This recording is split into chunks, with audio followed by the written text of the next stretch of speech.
all this is happening on set, there's a whole other army working back in the production and post-production offices, either finishing the last episode, supporting the current one, or preparing the next. Our production office is in charge. We support the whole show from the executive producers, writers, actors, crew. Exterior Vegas skyline, night, establishing. Scene 2. Interior exhibition room. Basically, if somebody has a problem, they come right to production. We usually are like the problem solvers for everybody. While the crew films the current episode, the post-production staff works on the previous one, getting it ready to go to air. It's a chance, actually, the cutting room, to rewrite the episode yet again. And when you have a vision for the episode and what you know in your head what the episode should be, it's just actually manipulating the film to tell the story that you wanted to tell. I think that's like 15 of us in this department, which is unheard of in a post-production department. You'll find generally 5 people in a post-production department, not 15. As an editor, we come in, the assistants have brought in all the dailies, and we just go right to town and start cutting. You know, we usually start with the biggest scene first and work our way down the line. So what'll happen is I'll watch the episode and then get everybody's notes from that initial screening, and then I'll stay with the editor. In post, you're kind of considered the last line of defense. So if anything is wrong, you're expected to catch it. That's the most difficult thing, I think. Once an episode is picture locked, the sound effects have to be added and the music needs to be scored.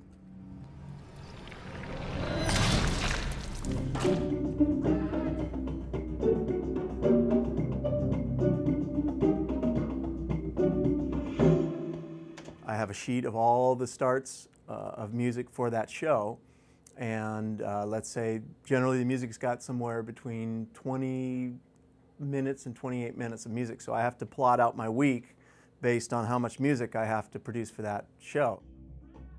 I'll go through a process of deciding what's in the score that's working and then creating themes for that show and then adapting them through the week into the various scenes in the show. If there's thematic material or 2 different stories going on, I need to write music for that.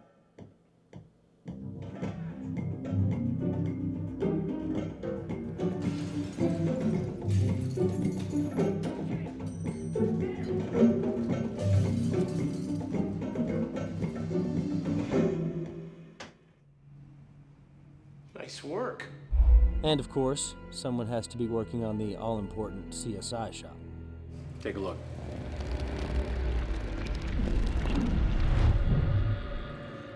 In the episode, we have shots called CSI shots. Those are the shots that go inside the body. Those are all the weird stylistic shots that fly into places, put the camera in places that you normally wouldn't put the camera.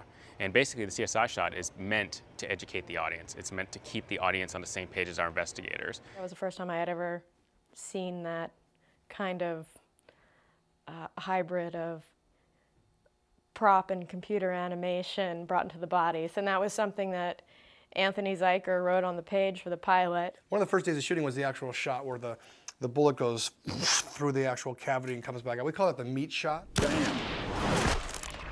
Criminal homicide. It's a shot that I kind of got from the movie Three Kings, a sort of homage. And I said, wow, that's really bizarre that there's this camera going into this fake body's chest cavity.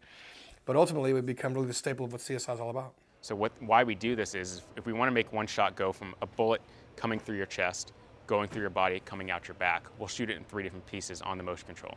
We'll program a move, we call it program a move. We'll program a move all the way up to your chest, to an actor's chest, we'll cut. Then we'll take an oversized prosthetic piece that Matthew Mungle will build or be computer generated inside the body piece. We'll keep the camera move going that way. The last piece is we'll do the next shot on another prosthetic, like a back coming all the way out. So basically, each camera move is the same move. So it's this, this, and this, even though we're filming it in 3 separate pieces. When the computer guys when the CG guys put it together, it looks like one single camera move. And we do a whole separate unit. We use motion control photography, which is a camera built on a crane, controlled by a computer. And it's mainly feature film work. There's us and CSI Miami, I think, are the only 2 television shows that really do motion control photography. Yes, it's a meth lab.